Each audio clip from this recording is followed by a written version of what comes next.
All right, it is Thursday, April 22nd. Earth Day, lot going on. And why can't we be friends, John? I think we should all be a little more friendly to each other.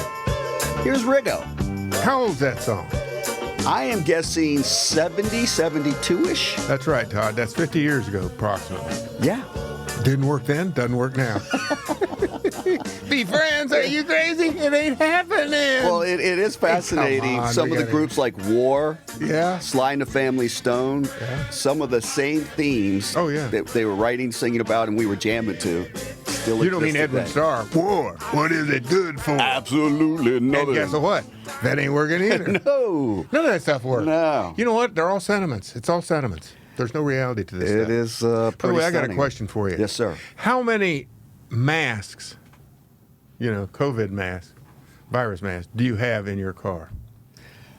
A stack of the blue dogs over there. The blue, only about two now. Only about two of those. Only two, meaning that you used to have more?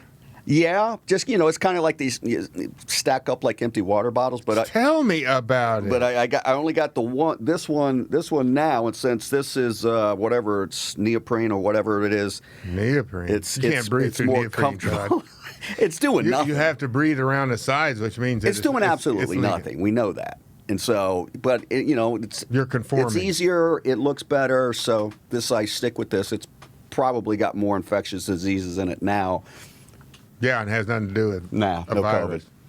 What was I going to say? I do get my You're in shot compliance. Today. You're in compliance. Well, 100%. Got to comply. Yeah, no, I agree Not with that. But I happened to notice somebody. I parked out in front, and I happened to notice somebody's car was sitting beside me, and they had across their dashboard at least 8 to 10 masks, all different. They weren't for styling, for different, And maybe you notice that outfits. There's different people that the Speaker of the House has a different mask on every time you see them on TV. It's color coordinated. Got to go with the outfit. Well, that's true. That's true. I mean, this goes with everything. Hospital blue and black. I mean, come on, Hospital it goes with blue. everything.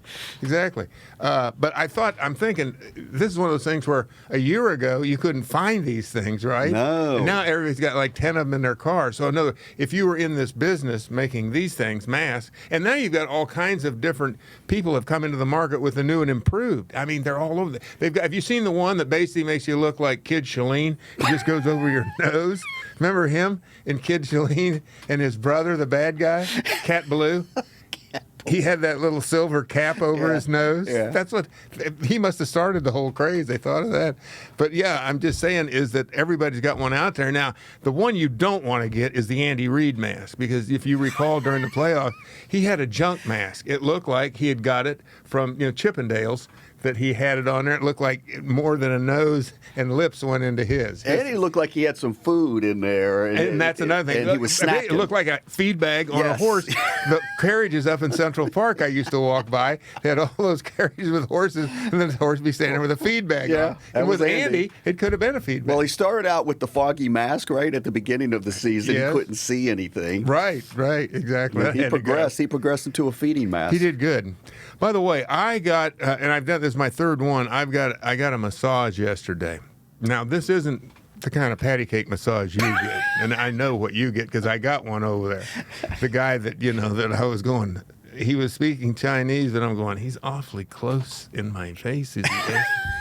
And he's rubbing real close. It's like very thorough, our Chinese brothers. Yeah, but you're good with that. I was okay with it, kind of, but if I'd felt better if I understood where are we going with this. But no, this massage I got yesterday, this guy, he's the real deal. I'm telling you, people always will ask me a lot of times when I'm not giving a speech, you throw it open to Q&A, and you've been there sometimes. You always get that question, hey, Riggo, who hit you the hardest? Now, my usual used to be standard pat line was my ex-wife. Boom. Yeah, that was it. And, of course, my present wife went, that's not a good line. You need to eliminate that from the action. I can tell you now, the Dick Butkus, Harry Carson, Lawrence Taylor, Randy White, et al., they got nothing on my masseuse. Really? Oh, I'm going to tell you something. Now, you've never had, I think I told you about this. There's a process or a protocol called rolfing. Yeah. It's about 10 sessions. Did you go through it? Well, I was never bold enough, but I read up on it when it first came out like 25, 30 years ago. When that's probably older you're kind of than like separating the muscles. The fascia on the muscles. which everything, that's the little sack, I guess, that the muscle goes in. But let me tell you something. I have gone it's probably been 15 years ago when I lived in New York City. I had, I thought, well, I'm going to get rolfed because it's supposed to be a once-in-a-lifetime deal, basically. You do it and you're good to go. And and they work on a different area every time. And like I said, there's 10 sessions, what I recall. I think it was 10. And there were moments where you can't, and I have a good friend of mine that started it, and he said he had, it was like 110, 15-pound lady that was rolfing. Just getting in there. And he said, that's it, stop, I'm done. Uncle, he tapped out. He called the jam. He tapped out. He tapped out, yeah. It was like, and I knew that before I started rolfing. And this guy was where you were going. And the secret, if there's a secret for me, there's two of them really that I find where you can get a little bit of relief. One is where you absolutely have to be in your head. The focus is to let it go, relax, because your tendency is to tighten up your muscles. Sure. And you got to go with it. Otherwise, I think it makes it worse. And the other one I found yesterday when I was really I was this close from tapping out. Was there a little tear in the big guy? I'm going to tell you're you. starting to get a little, when misty? You would know this, too, because when you got your deal with your alveoli or whatever it's called, uvula, when you got that thing, that's like a pasta alveoli. Anyway, when you got that, you'd know, because when you get real severe pain coming on, at least for me anyway, you'll start to feel this really light, clammy sweat start to develop. Oh, yeah. When you get to that, and I could feel it. I could just feel your whole body almost just starts to bloom with perspiration. Where was he hitting you? The top of my thigh. Oh.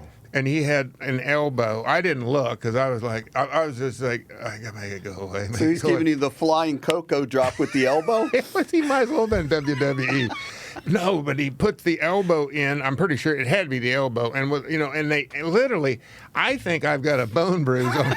I think my femur has a bone bruise on it today, and it was like he went like he'd go on. He kept moving it like maybe a quarter of an inch, like 4 centimeters. He'd move it off to one side, and then he'd rake you, and then he'd come back and he'd move it another 4 centimeters, maybe 3. And he'd rake you. And, this was about 4 times, 5 times. We got to the point where I'm thinking, if he goes that again, I'm going to say, I can't. I'm done.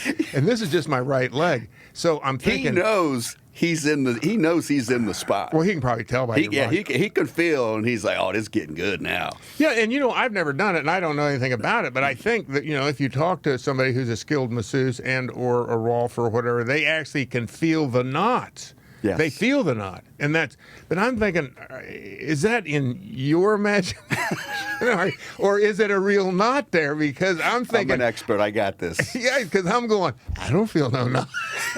There must be a knot there because he just kept working. So I'm thinking, then a little bit later he starts on the left leg, and I'm going, I don't know. I just don't know about this, and thank God the left leg must not have had many knots in it, because I went, that wasn't bad at all. Your body was speaking to him. Yeah. He read the defense. He read it. He did. But I got to tell you something, Todd. That was like unbelievable. It really was. And there was a moment when I took a breath. I took a deep breath when he was working that right leg. And actually, I got for a second there was a moment of relief. It's shocking how a deep breath like that gave. But then right away, it came right back. I mean, you couldn't breathe fast enough. Was that yesterday? I'd have been hyperventilating. Yes. One of those jobs. So, yeah, that was an interesting experience. And then this is the capper. I was literally like you hear somebody talk about a dish rag, where you just, and it just drops in a pile. He would take my legs after that, and literally, I was amazed because I had nothing. I told him, I said, Keith, it feels like my head is separated from my body. The legs won't work. It's like I didn't know I had a body, because he'd pick up my leg and it would just, there was nothing. Wow. There was not a muscle in my body that could contract or was contracted. Maybe he had separated the muscles from the bone. I've never been so relaxed in my life. It was uncanny. And so, he leaves, and I had a few things to do. Literally, he left, we started at 2, he left about 2:15, I think it was, something like that. So I had to hurry it up and go get Coco from school.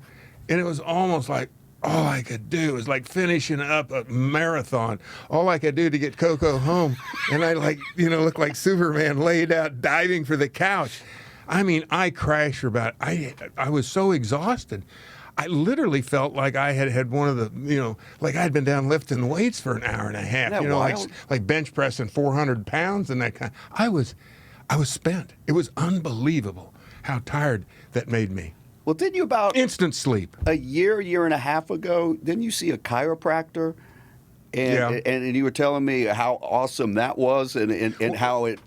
Well, it was different, but yeah. It was literally, I went down there on all the way down my lower left back. And I've got this stuff in my neck I've had for like 15 years now, just where, in the beginning, when it first started, we've all had that thing. I say the elbow. I think there's other joints, but for sure, you ever try to straighten your elbow and it kind of hurts, and all of a sudden you push a little more and there's a little pop kind of? All day long. Yeah, and then all of a sudden it feels fine? Yeah.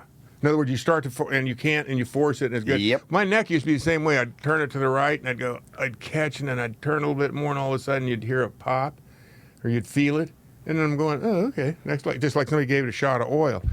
Well, years ago, back in 2007, I think it was, I went like this, and there was no pop, and then all of a sudden it was like, oh, God, it was like the bearings were shot, because all of a sudden I had pain that goes all the way up, and it's been like that for years.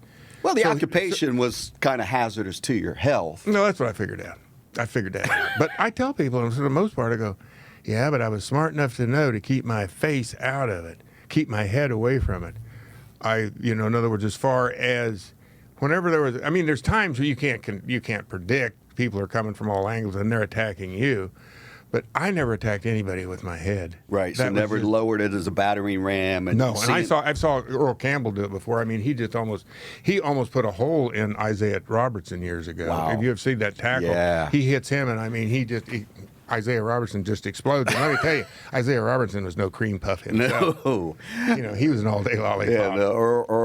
Yeah, Earl was a battering ram. He was like the perfect, when you think about it, if you modeled a running back, he was like the ideal, perfect shape, the whole thing, because he had the perfect height. I don't know. I bet Earl would press to get to be 6 feet. I'm thinking he's probably 5'10", 5'11". But he wasn't so wide, which I think is probably also, the ideal prototypical. You don't want a big, they say, all stud in the yard wide. He was deep. Yeah, right. He was like a spear. Thick. Yeah, he was thick. But anyway, we got off on that. So the neck, that's why I was getting the massage. And actually, I feel like there is clearly something what's going on, because I was in therapy for 6 weeks this fall, and I found and that helped some, I think. But in 3 sessions with him in 3 weeks, 4 weeks, I think that I've done more than I've actually been able to do in the therapy. So Keith is working, but I'm telling you, it ain't. You're going. I guess we'll get. So you got more sessions, huh? What do you got? 8 Oh yeah, more? every Wednesday I got him lined up. So a different body part. No, well, we did. He did. It's like whatever he's thinking that day and what he's looking at, he adjusts. It's not the same massage you get every day, which is good. 14 years in the league. Me, yes. 14. Mm-hmm. Okay, so and 1 year off for bad behavior. It was self-imposed. Yeah, self-imposed. Exactly. So let this be a lesson for a couple guys. Alex Smith just retired, 16 years, but I think he played 14 over 16 years because he did sit out, I believe, 2 complete seasons. He did with injury. With injuries, obviously. But he still with got Washington. the credit. He did, and Jordan Reed. Yeah, I saw that, Jordan Reed. And so, as we talked about the journey of Alex Smith last year and the ups and downs and the trials and the tribulations and the, just miraculous comeback to even suit up and take some snaps and do the best that he could. It's hard to believe, but this team won 5 games and lost 1 while he was able to play. It's one of those deals where, once again, it's kind of like, I don't know if that's, how you never say anything negative about somebody once they've passed. I mean, there are people who do, but you don't do it in public. But, you look at this and you kind of go, well, the defense was playing pretty good back in that. I mean, it was a defensive football team for the most part, I think. So, in other words, to say, I guess, that's not even the point when you think about it. It's not even the point of where, sure, the Hollywood storybook ending is Washington goes to the Super Bowl. Alex Smith is the MVP of the Super Bowl last year. And it's like, oh, I don't believe I just witnessed what I mean. There is a deity out there that is deigned to give him favor. But the fact that what you just said, the fact that he was able to come back from what he had and get on a football field, I don't know I don't know how I feel about this, because I think there's more than one lens that you can view this through. In other words, his determination. That's beyond A+. That is off the charts. His determination. And he gets tremendous credit for that. His motivation for wanting to do that escapes me, because based on what I know, and that is that that certainly he had a made hand financially for sure, and you factor in that it's that whether it is a more sanitized game now than it was 30, 40 years ago, but still a dangerous game. When you think of danger. Extremely. Yeah. Extremely. The business model is still. If you are a healthy quarterback, it's dangerous. And if you're the one that's by the water hole and you're walking with a limp. And so when you factor that in at that age, that you still have this burning desire to get back out there and prove to people.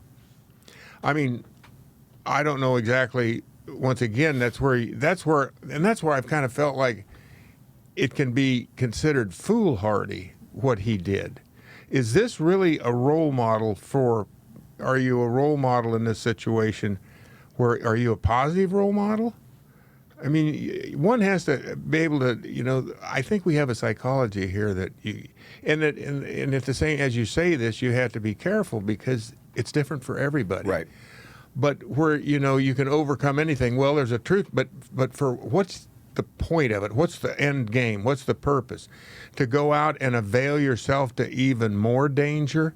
It would seem like the fact that he got himself back in a position to where he could go out and he could play and he could do things normally, and you'd proved a lot at that point. To go out and risk something really even more severe, perhaps more catastrophic. To me, like I said, what is that a good example? I don't know the answer to that. Right. I mean, to me, it's a question. I can't tell. From my perspective, I'm going, I think that's a dangerous precedent to set. If we look at, like, we're supposed to, athletes, or anybody in that, for that matter, that this is an example that you set for other people. And I believe Alex Smith said that he did it for his children. Right. That he wanted them to know to never quit. And, how can you, he's a father. I'm a father. I'm going, that's his take on it. I'm not going to argue with it. But if it would have been me, I'm thinking to myself, I'm going, I've got financial security. This is a dangerous game. I've had a very severe injury here. Why would I want to go out and risk this further? At that point is where Alex and Smith and I separate. And I'm thinking the fact that I've gotten myself back to where I've gotten to where I can walk and I'm back to as normal as I'm going to be, considering the injury I had, I would say, okay, I've had enough. But once again, this is a personal choice you have to make. And I don't know if your children go, God, my dad, he's capable of anything. It's really, I'm always going to fall in that. Where you actually do things that in the big, if you step back away from it far enough, you can go, well, that actually could be detrimental to your health. Sure. I mean, he was very fortunate. That first game, my God, I guess. Aaron Donald will never forget the collective breath that's this entire area. Yeah, and everybody. Right. No matter how you felt about him, it was a car wreck waiting to happen with probably the number one defensive player in the league on his back. Anybody you talk to that watched that game, everybody will tell you the same. I had one of the doctors that was on the sidelines. I spoke with him here a while back, and he said then after this over with, in his mind, the career was over with. But at the same time, when he came back and he went and got the game, and he's in the game, and this Donald jumps on his back, it was like he was horrified. Right. And there's not a person you can talk to, I don't think, Todd, that is privy to, or, aware of all the things that went on in the last couple of years with Alex Smith and then his getting into the game. I don't think there's a person, anybody can tell you that they weren't just sitting. It was, I don't know exactly what the right word for it is, but you were anticipating something, a crash that was getting ready to happen that you could not fathom, that you're thinking, why am I having to be a sub? So it's going to be bad. We all felt it was going to be bad. Yeah, in other words, and that's where you go, if that's how people felt, then you have to think, then you go, what was the intelligence behind that? Well, and that's and like you say, John, he made Alex in his career $189,725,000. Okay, amongst 100 millionaires, let's round it up to 190 million. 190 million. So obviously money's not the motivation. He's getting paid. Well, he's getting paid regardless.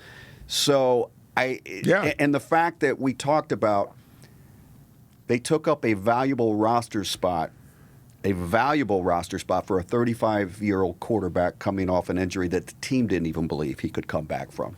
And he did get a free pass on his play because of the feel-good notion and the portion of that, because if he was judged through any other lens other than this guy and everything he's been through, so let's cut him some slack. It was true grading on the curve. No question about it. And to me, it was, at what point is it irresponsible for a team, an organization, protecting the players from themselves in a situation like this, which we'll get into Jordan Reed, who retired yesterday, and Jordan's only 30.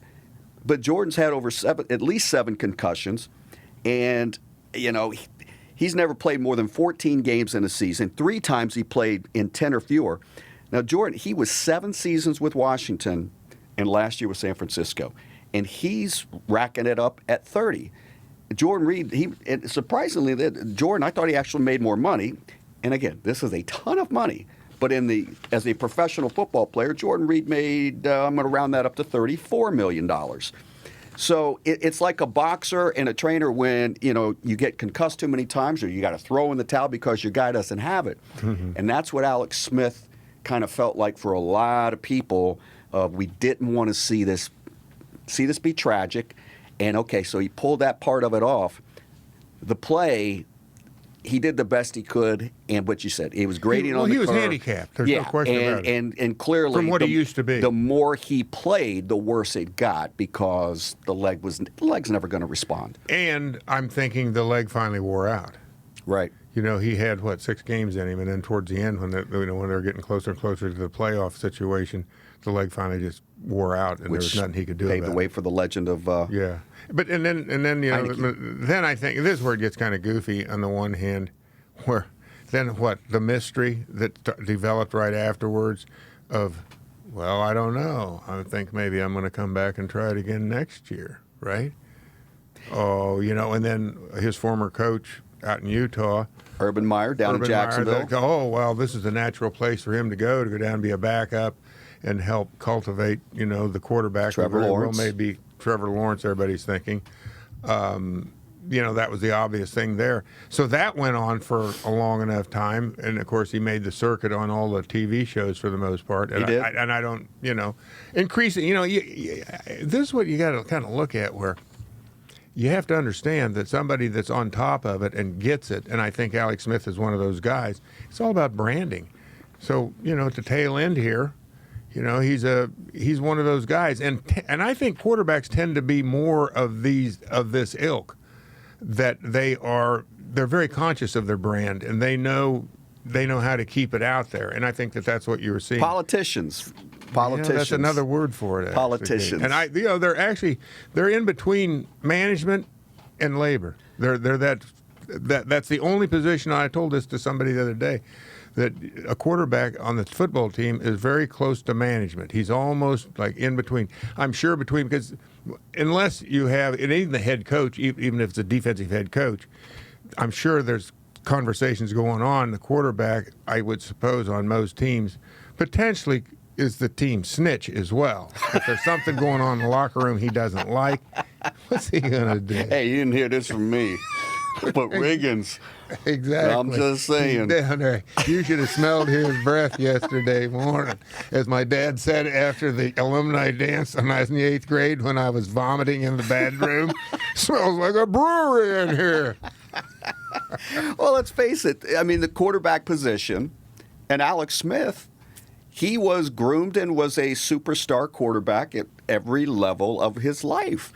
As many of these. Well, in college too. I mean, yes, Utah. Yes, well, Utah. I believe they went under. Utah, I believe, USC, okay, Notre Dame, Nebraska, all right. Oklahoma. But I believe they went 12-0. I believe they won the Fiesta Bowl under him. But they did stuff that they were not expected to do. Who did they beat?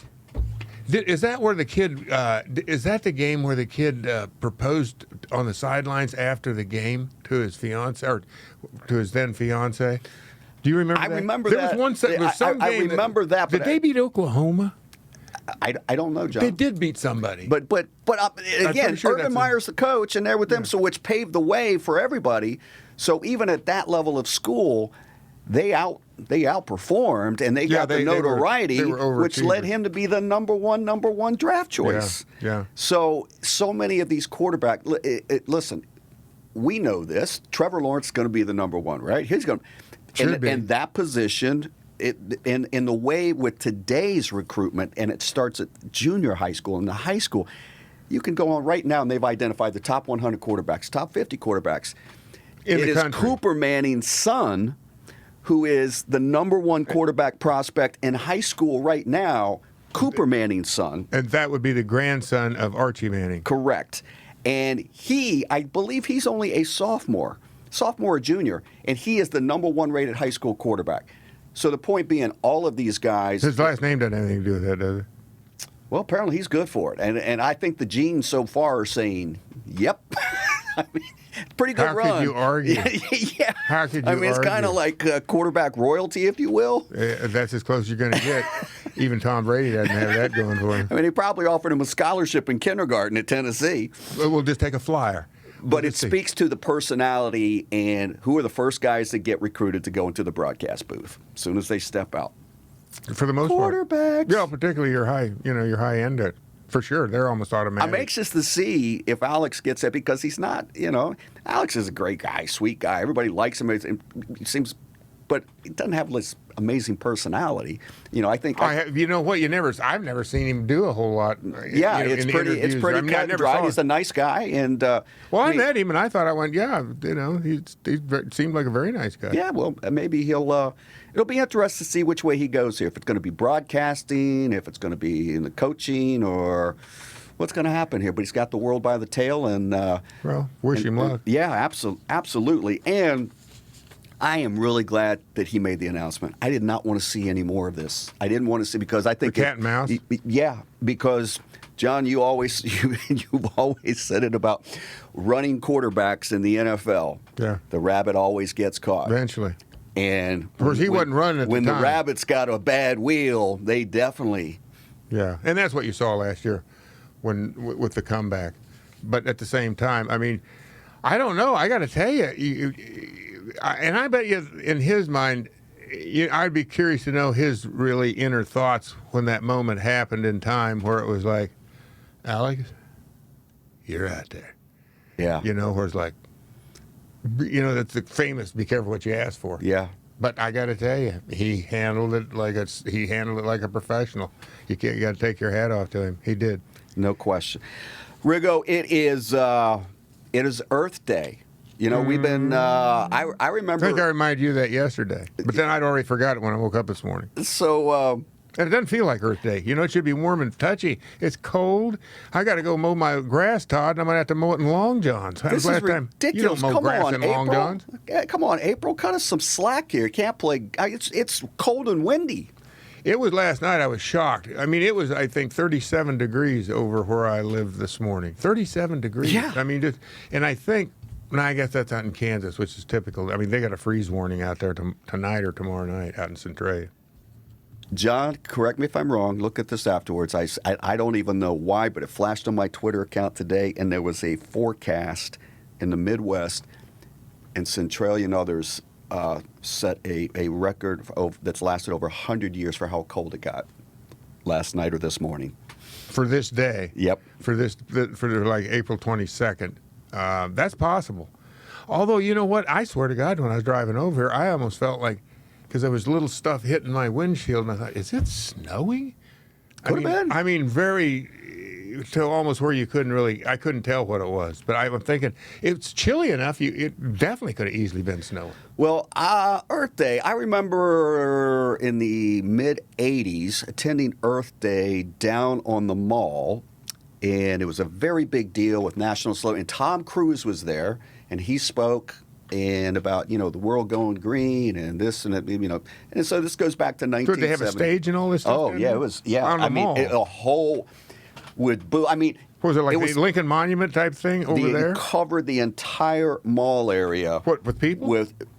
John, it was like a mini Woodstock. I mean, Really? it was fat. I mean, it was the place to be for like 2 or 3 days. 1987? In mid-'80s. Something there? Mid-'80s. I'd have been around. And, yeah.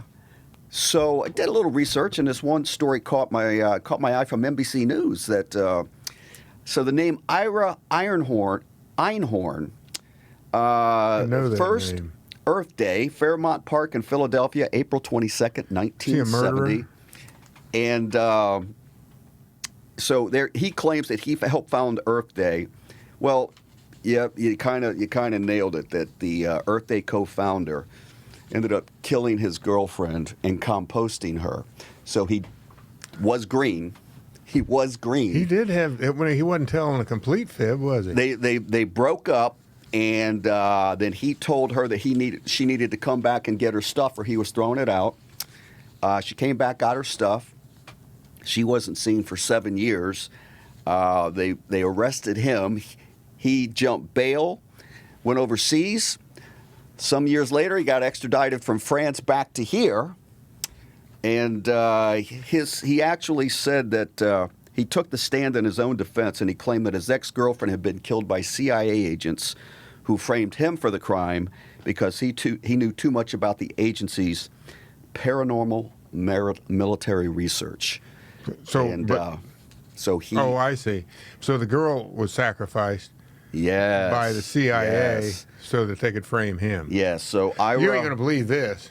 My wife, Lisa Marie, played the girlfriend in one of those made-for-TV reenactments. Are you serious? I am serious. Because the fact This that is back I before we were brought married. this up and you knew it.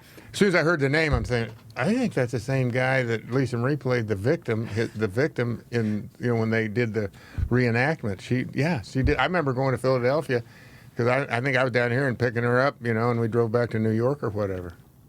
Mm-hmm. How about that? Well, that's kind of a that was a real twist there. There's a lot of stuff going on. Earth Day lore. So everybody go green. And if you budding... Well, yeah, I mean, it's funny. I'm glad you bring this up because I find myself, whatever you can do. I find myself occasionally, when I was a kid, didn't know any better. You go brush your teeth, turn the water on, let the water run, you brush your teeth, you got the water running, right? A lot of people do that. And it's a bad habit, a really bad habit. So I catch myself, and I turn it off right away, But it's whatever you can do. Every little bit counts, the way I see it. Plastic, all that stuff. Plastic is something now that obviously you make it. It's almost like we've gotten too smart, and you wonder where it all ends. I mean, in 1,000 years, what's going to be out there in 1,000 years? How much longer is the run going to last? Well, what's being dumped in the ocean is just that's where I'm talking about. That's criminal. When you see some of these I don't know if they're third world countries or some of the places where this stuff washes into, you can almost, it's in the water, but it looks like you could walk across the top of it. Yeah. There's so much plastic in there. And some of the stuff they pick up. And I don't know, those barges, I think, still leave New York City. That's got all the New York City trash in it, and they go out someplace in the Atlantic and cut it loose. I mean, I don't know how far. I know that the what is that called? The Magellan Current or the Gulf Stream. That's where the canyons are, where the big fish hang out, where all of a sudden you're going along and then there's a big deep dive into the ocean. Maybe it goes down 5,000-6,000 feet or something. I'm going. Well, I guess is that where they're going? Are they dumping the stuff in the Mariana Trench, which is what 7 miles deep or something like that? I don't know, but at some point you got to go. There's gonna be too much poop everywhere, basically. Because plastic, I don't know what the half-life of plastic is, but I mean it's in the thousands of years. So it's not. In other words, you've invented something that you can't break it down. I don't know. Not good. Not good. Everybody do your part. Do your part. All right, Riggo. Well, next week we've got the NFL draft, and I'll be a week from today. What are we going to do? Are we going to do a draft day on Thursday? Oh, you know how we break down film and really get into the nuances and the intricacies of all the up-and-coming players that nobody's ever heard of. Now, was this your 50-year anniversary of you being a first-round draft choice? Yeah, it would be. 1971. Yeah, you're right. Well, we're going to do a special. February 1971. We're going to contrast and compare you being the 6th overall pick 50 years ago, what that entailed versus today's first round number 6, what he's going to be staring at. But unfortunately, you're talking about the price of gold? I'm talking about all of it. Well, I'm trying to think, though. Today, because of the virus, it's not good. It's going to be virtual again, correct? So, there are going to be so many players gathered in Cleveland? Yes, in Cleveland. They are open to the fans, and they are. I would imagine they're bringing in all the first rounders. So Thursday is for the first round, Friday and Saturday. So there'll be some of those that won't make it, and there'll be others that are in the first round that they didn't anticipate. It'll be but they'll have a nice group together there. Exactly. The commissioner will be there. That's right. It's kind of appropriate when you think about it that the commissioner will be wearing a mask. You know what I'm saying? Anyway, we'll see everybody next week. Riggo out.